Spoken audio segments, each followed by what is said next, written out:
So look at this. Pfizer executives have discussed hiking the vaccine price after the pandemic wanes. They basically were caught saying that the pandemic is not going to end.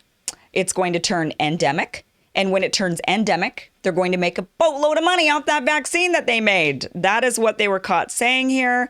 Let me just read you the story, and then we're going to go into the implications of this, because one big question I think many of us should have is, then what the hell is the vaccine? I mean, did you create it with the intention to end COVID, or did you create it with the intention to stall so that you could continue to make more and have it not really cure anything, but just kind of subside some things? And then, like, what is this? What are we doing here? So it says a top executive for Pfizer suggested to investors last week that pricing for its COVID-19 vaccine could increase post-pandemic. So not only are they excited that COVID is going to continue on and on and on forever. That's what endemic is, forever. It'll be here forever. But they're saying they're going to actually hike up the price of the vaccine. The suggestion raises questions about whether a drug developed at the behest of the federal government to respond to a global crisis could turn a profit for one company.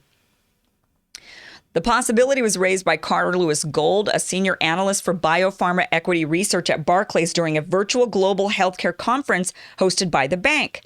Gold, referencing comments made by Pfizer executives over the summer, asked how the pharmaceutical company still envisioned pursuing higher pricing as we move from a pandemic to an endemic phase, according to an edited transcript of the conversation. It says, quote, clearly got a lot of focus on the street, and in particular, some of your comments around the potential for higher pricing, Gold said of Pfizer's summer suggestion. I think one of the things that people point to is both the optics of that as well as some of their experience with the flu market. Now, this is absolutely different, but I was hoping you could maybe give us a little bit more depth on your thoughts here and around the potential to pursue higher pricing down the road. So what are you thinking about, pursuing higher prices down the road? Let's hear from you. So in response, Frank A. Diamolo, CFO and Executive VP of Global Supply for Pfizer, said the company anticipates a, quote, significant opportunity for its vaccine from, quote, a pricing perspective as we move, quote, from a pandemic situation to an endemic situation. He says, quote, so if you look at how current demand and current pricing is being driven, it's clearly not being driven by what I'll call normal market conditions, normal market forces. It's really being driven by kind of the pandemic state that we've been in and the needs of governments to really secure doses from the various vaccine suppliers, Diamolo explained. So what I believe, as we move from a pandemic state, from a pandemic situation to an endemic situation, normal market forces, normal market conditions will start to kick in. And factors like efficiency, booster ability, clinical utility will basically become very important. And we view that as, quite frankly, a significant opportunity for our vaccine from a demand perspective, from a pricing perspective, given the clinical profile of our vaccine, he said. So clearly more to come here. But we think as this shifts from pandemic to endemic, we think there's an opportunity here for us. So that is what the Pfizer executive said, and this raises a lot of questions. The first question is, did they ever really think they were going to be curing the disease? Or were they thinking that they were instead going to just continue, maybe they could mitigate the disease a little bit, and then they could then, rather than cure it, maybe they could have come up with a vaccine, maybe, and that would be the real scandal, right? If we found out that later on that all of these big pharma companies that we put so much trust into, the big pharma companies, big mistake, by the way, especially all of these anti-establishment progressives for years going after big pharma, saying that they were just all on the take and that they had bought off our government and it was all just a big racket. And then suddenly the pandemic hits and all of them are like, oh, save us, big pharma, save us, big pharma. And now here we go. This is why you could never trust them, because then they come out and say, well, you know what? Yeah, okay, it's a pandemic right now. And so, we're kind of at the behest of these governments. But once it turns into an endemic and it becomes like the flu, we can make money on this like the flu shot. And we can actually put a lot of money, raise up the prices, hike up the cost, because it's not about saving lives. This isn't about ending COVID. This is about opportunity. And so what they're seeing right here, what they're admitting is we got an opportunity with this virus and we're going to go and milk it. And it kind of makes you wonder, and we see this about many, many things. Why is there no cure for cancer? Right? We're able to do so many amazing, innovative things, and yet we don't have a cure for cancer. We also don't have, interestingly, a cure for AIDS. Somebody should ask, many of us are asking these questions, but somebody should ask these researchers and pharmaceutical companies directly. Congress really should be doing that, doing their job, but of course they don't. And they say, they were instead propping these guys up, acting like, oh, our saviors, the big pharma companies, the big saviors of the day. Here they are. They're going to come up with a cure for COVID, and we're all going to have to take it. And we're going to have these vaccine passports as well, because if we want to get back to normal, we're going to have to get the jab, and we're all going to have to do it collectively. This is what we're still hearing in the media. And they basically promoted this nonstop, only to now find out that even the big pharma companies are saying, we don't think this is going to end. In fact, we kind of hope it doesn't, so that we can make a bunch of money off of it. We have no desire to cure it. They have no desire to cure AIDS. They have no desire to cure cancer. And they have no desire to cure COVID. And this is apparent. And anyone who thought otherwise, who thought for some reason Big Pharma was going to be the big savior of the day, unfortunately, I hope this is a bit of a smack in the face. That should have never been the plan ever with this, because we all should have known the writing was on the wall with these big pharma companies. They have shown us who they are time and time again. And suddenly you want to believe there's something different this time. But this time it's different because it's a bad virus that's killing a lot of people. And they're not acting any differently than they are with anything else that kills a lot of people. They see opportunity, they see dollar signs, and they see no problem with hiking up the price of the vaccine once this hits what they call endemic state, which is basically just, we all get over it and realize it isn't going anywhere. And we all just have to live with it. And we all have to come out of our homes. And we all have to start living normally. And there's nothing we can really do. That sheltering in place is not actually going to solve the problem. That this isn't going to go away. And once we reach that point, we'll be in endemic stage. And this will just be here to stay forever as an endemic. Like the flu. It's just here. It comes, it goes, it comes, it goes. We're all used to it. And some people go and they get a shot. And half of America, I think the stat is like 30% to 50% go and get it. And so that is what we're seeing here. So, I think this is, a lot of us should ask, the few key questions on this is, one, did these big pharma companies even attempt to try to actually cure COVID to end it? Did they even try? Was that even really truly on their agenda? Because when this came out, what did we all start hearing immediately? Immediately we started hearing, but you're still going to have to wear your mask, maybe even 2 or 3. You're still going to have to socially distance. You still can't be around anybody. And it's because you can still spread it even after you get this shot. So because you can still spread it, you're not protecting anyone else. You're only protecting yourself, because this is supposed to help you not feel the effects of the disease if you get it. This is supposed to help mitigate the disease. So it's not really a vaccine as much as it is a medicine. Or, it kind of depends on your definition. They've kind of altered the definition of vaccines over the years. But essentially, they're saying you could still potentially spread it. You're not necessarily safe. And they were saying this thing, and it kind of made a lot of people wonder, like, wait a minute, what were we doing? I thought we were waiting and sheltering in place because you said you were going to come out with a vaccine, and that vaccine would then bring us back to normal. But now you're telling us even with the shot, we can't go back to normal. We still have to do all of these things. Actually, we have to double down. And then you find out that these executives are sitting there saying, what can we do to make a bunch of money off of this? So then you wonder, did they even try to end this virus, to crush the virus, as Nancy Pelosi was saying? We're going to crush COVID. Did they even try to actually crush COVID? Or were they just saying, let's just sort of help a little. And then, by the way, let's roll this out during a time when all the stats show it's already going down. So no matter where or how many jabs they've gotten per population percentage-wise, it's all gone down the same. You look at a country like Israel, which has inoculated nearly 100% of their population, and you look at a country like Portugal, who's inoculated like 10% of their population, and look at their curves, identical in both deaths and spread. And we're seeing this all across the board. It doesn't really matter what the percentage is. It's not correlating with the decline. And so We won't know. We won't know. One thing interesting is we won't know how effective these have been. I think they're probably somewhat. I would think that there is some effectiveness there for sure. We just won't know how much. Really, they're kind of giving us these various different estimates and then they change those. We're kind of hearing this constant fluctuation of estimates changing.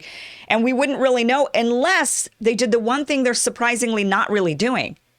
The one thing to do in order to test whether or not this works is obvious. And that is you go and you start jabbing everybody in the southern hemisphere because they're in the summer right now. So a lot of people are like, well, look at Australia and New Zealand. They're doing great. Well, that's because they've been in their summer and they're all outside enjoying the sunshine. But they're hitting their winter soon. And their winter is our summer.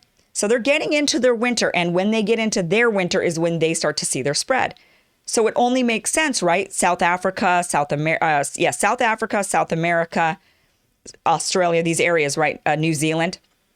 It only makes sense that if you want to test and know for sure how effective these really are, you don't go after a population that's already seeing a decline. You go after a population that hasn't hit their wave yet, but you know the wave is coming. So you go after them, right? Oh, but guess what they're doing? Oh, funny. They're saying we can't. Because guess what? Turns out that those southern areas like New Zealand now, they're saying, oh, no, we might have the South African variant. South Africa obviously has a South African variant. So now they're saying, oh, but they are all getting these other variants and our stuff doesn't work on them. So they're not going into those areas and flooding them with jabs when they would need it in advance to stop the wave from coming. So why aren't they doing that? Why aren't they doing that? Well, and I think you could kind of deduce maybe why they're not doing that, but they're not. And then we can wonder why. And then you kind of sit here and you think when you hear that these Pfizer executives are sitting around saying, well, this is going to just keep going and going and going. And when it does, we're going to make a lot of money off of it. Yeah. So, why did anybody ever trust them to begin with on this as to be the key for this ending, to be the key indicator of the key, I guess, to opening up the gates for us getting out of this? Big Pharma, the companies that just want to make a bunch of money that won't cure anything that makes them boatloads of cash. And this is just another thing that's included in it. So we won't really know, and again, like I said, I am not at all an anti-vaxxer. I'm not somebody that's saying don't take this. I think this is a very personal decision and you do what you think is best for you and your family. Know the data, know the research, know the reality, and then make a decision for yourself. And so that is what you do. That is what you ultimately do. In my family, Grandma's 94 years old, turning 94 this month, got her second jab today. In 2 weeks, we're excited. We get to be together as a family because she, the one who's the most vulnerable, we hope will be protected. At least it's better than nothing. And for us, she's 94 years old. Long-term side effects are not necessarily something she's all that concerned about right now. It's more of like the short-term side effects. So, everybody's got to kind of think about that. But look, when they're sitting here saying you're going to have to keep getting it again and again and again, that this is just essentially going to be a flu shot, then what does that mean exactly? And half of the people, or if not more than half the people, don't even get a flu shot. Why do they not get a flu shot? Because they don't feel like the flu is particularly dangerous for them. And I think for many people, that is exactly how this virus has been as well. Maybe new variants will mean something different for different age groups. We don't know. That would have to, is yet to be seen. Anything can change. Anything can happen. But just wanted to share this with you guys that it's not actually these big pharma companies are doing what they do. And we now have more evidence of that they're doing exactly what they do, which is they're just in it for the money and not actually for the health. And that's the reality of it. All right, coming up next, turns out that the fraudulent media at times, the establishment media, showing themselves once again as fake news. We're going to talk about the retraction, about them misquoting Trump when it comes to the Georgia election. How they were saying he was putting pressure on the Georgia election officials, trying to strong arm them into finding what he wanted And now they're saying, well, okay, that maybe wasn't exactly true. Surprise, surprise. We're going to talk about that. That is coming up next.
Well, the establishment media does it again. They show that they are happy to run fake news if it fits their agenda. So we all heard about Trump pressuring the Georgia elections officials. They even talked about this during the impeachment hearings. They brought this up, and many, many news outlets reported on this. Here's the Washington Post reporting on it. They said Trump pressured a Georgia elections investigator in a separate call legal experts say could amount to obstruction. Right. This was the headline that they were touting. And this actually ran, this same story ran in outlet after outlet after outlet. It wasn't just the Washington Post that ran this story, but every other outlet picked it up. It became big news all over CNN, as you know, all over MSNBC. And like I said, it was even brought up during the impeachment. So this was a big story. And they ran this story. This is it's very similar to what happened with the Hunter Biden story, except the opposite. Now, remember with the Hunter Biden story, everybody was saying, I'm not even willing to entertain that story. Twitter actually shut down New York Post. They didn't allow anybody to share it. Same with Facebook. We saw them silencing and censoring and shutting down the Hunter Biden story with his laptop and connections and all of that kind of stuff that was going on with Hunter Biden. And you saw, certain journalists, NPR and various different outlets and journalists saying, we won't even entertain that bull crap. That's not real journalism and we're not here for that. And then it turns out the story was true. And all of those real journalists who said they wouldn't even touch that story ended up being proven wrong. The story ended up being true. And the real journalists didn't do their due diligence. They didn't actually do journalism. They didn't actually go and try to find out the source, interview the source and sniff it out and find out if there was any merit to the story. Had they done that, maybe they would have found that there was something to the story, but they just immediately, blindly, because somebody said, nah, it's fake news, Russians planted it. They said, oh yeah, we're not going to even entertain that story that the Russians planted. And then the story turned out to be true. That's our modern journalism. This is why people are losing faith in establishment media, because time and time again, they've shown their bias. Time and time again, they've showed that they're actually not for getting to the bottom of things. They're not for exposing their truth. They're instead sort of like the first thing I talked about tonight, really, with The Bachelor and the ultra woke crowd. It's all for clicks. It's all for money. It's all for eyeballs. And what has worked over the last 4, now 5 years for these establishment media organizations, especially organizations such as the Washington Post, New York Times, publications that were dying. They were on their last leg. They were losing out to new media sources. They instead found their second wind by going after Trump, by constantly talking Trump all the time, by making him to be the sole bad guy on the planet. And in doing that, they wouldn't expose the misdeeds of others on the Democratic side of the aisle, the same misdeeds that they were accusing Trump of. They wouldn't look into those. No, because they needed their villain to remain Trump, orange man bad. And that was the narrative the entire time. That's what made them money. That's what made them relevant again. No one was watching MSNBC before Trump. CNN was dying. Washington Post, New York Times, all of these establishment mainstream sources were going by the wayside until Trump came along, and it was their greatest blessing. And so they ran with absolutely every single story they could get their hands on, even if the story was fake. And that's now what we're seeing today with the retraction that the Washington Post put up, the correction. So here it is again. This was the original headline. Trump pressured a Georgia elections investigator in a separate call legal experts say could amount to obstruction. And then they say here now, correction. 2 months after publication of this story, the Georgia Secretary of State released an audio recording of President Donald Trump's December phone call with the state's top elections investigator. The recording revealed that the Post misquoted Trump's comments on the call based on information provided by a source, by the way, an anonymous source. It says Trump did not tell the investigators to find the fraud or say she would be a national hero if she did so. Instead, Trump urged the investigator to scrutinize ballots in Fulton County, Georgia, asserting that she would find dishonesty there. He also told her that she had, quote, the most important job in the country right now. A story about the recording can be found here. The headline and text of this story have been corrected to remove quotes misattributed to Trump.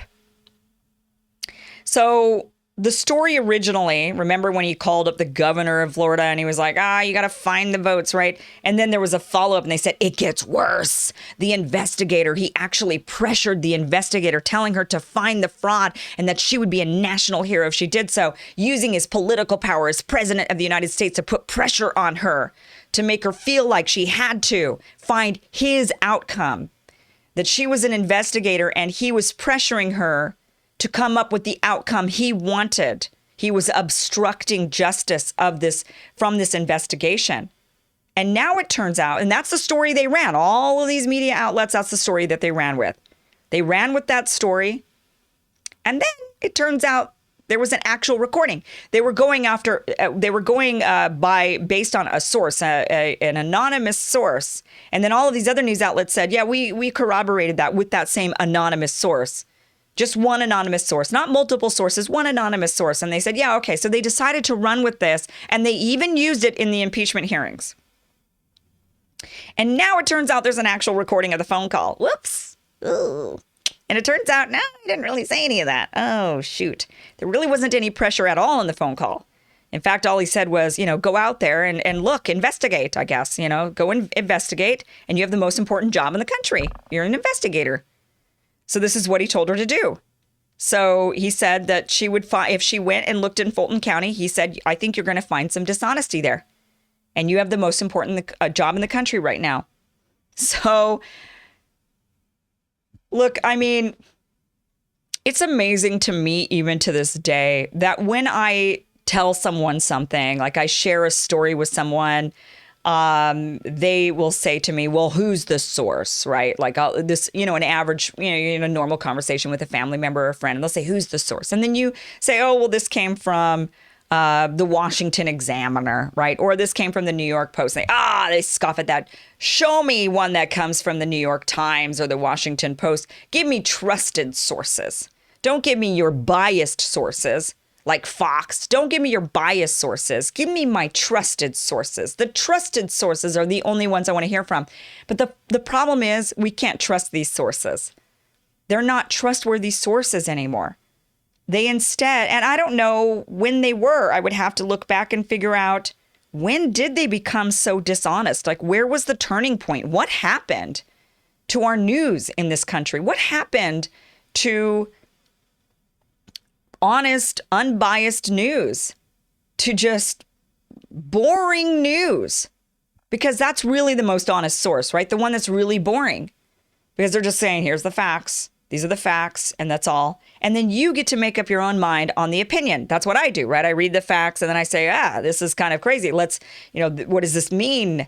What does this mean for society? What does this mean for us? What is this?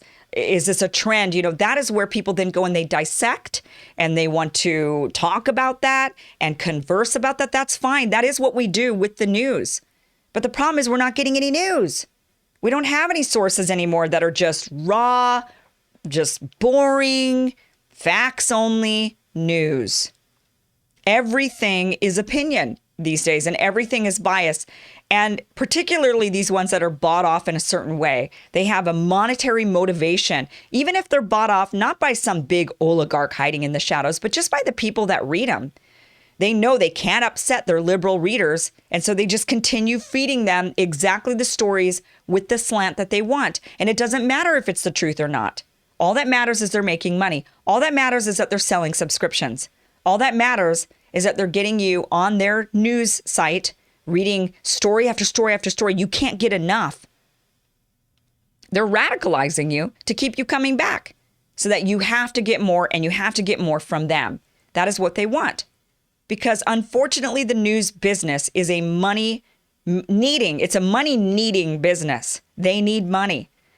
And so in doing that, they have to have all these clickbait stories, clickbait titles, and they've gone beyond. It just started off at first with the clickbait title, which was bad enough, right? Because somebody would read the headline and they wouldn't go beyond the headline. They would just read the headline and then say, this is what happened. This is terrible. Right? And then if you read the whole story, it's like, okay, maybe it doesn't really exactly align with the headline. But it's gotten worse because that was bad enough. But now they're just lying during the article. Now the articles themselves are clickbaity in nature. And the sources, this whole reeling into this, an anonymous source said, this is the problem with these anonymous sources.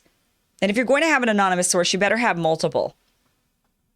But instead they say, okay, we got one anonymous source. This one anonymous source says this horrible thing, and it's about somebody that our readers absolutely hate. So we're going to run with the story, and we don't care how truthful it actually is. And then the worst part about it is other publications pick it up and say, okay, yeah, then we will too.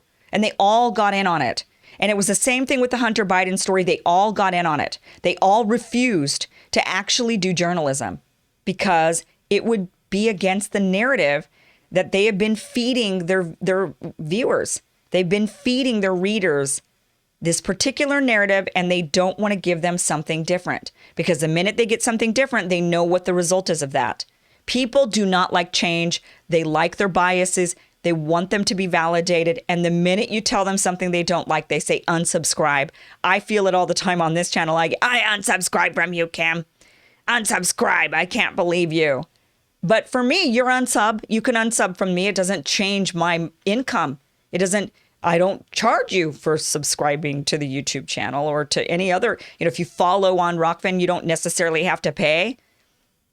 You could just follow. Now you could threaten me with an unsub there, but then you're unsubbing from a lot of other people and you wouldn't do that. You're not paying me directly. So that threat doesn't work as well. But in a place like Washington Post, that's very different. If I call them up and say I'm unsubscribing, they're actually losing my $10 a month. And if they get enough of those people because they pissed them off by running a piece that was actually, flattering to Trump. I mean, could you imagine? They would lose a lot of viewers. They would lose a lot of subscriptions. They would lose a big chunk of money, and they can't afford that. So what do? They continue to feed their audience sometimes truth, sometimes lies, but all of it with the intention of making money. And I kind of feel like that has been the theme of tonight's show. Everything has been about making money. Everything that we're seeing around us, a lot of it is exaggerations or lies or opportunism. And all of it has been really about trying to make a buck from being ultra woke and getting your name out there and being a celebrity in the woke culture, from The Bachelor trying to get in on that wokeism in order to boost their ratings and get people like me talking about them so that it boosts their visibility. All press is good press. So they ride in on that woke train saying, let's go ahead and make some money. All of that was to make money. The big pharma companies saying, wow, we got a pandemic on our hands. This is great. We can make a medicine, tell everybody they have to have it. You need this or else. And then we just allow this virus to continue on and on and on forever in an endemic. And then we raise the prices and we make even more money because you're afraid, because we spent a year making you scared to leave your house.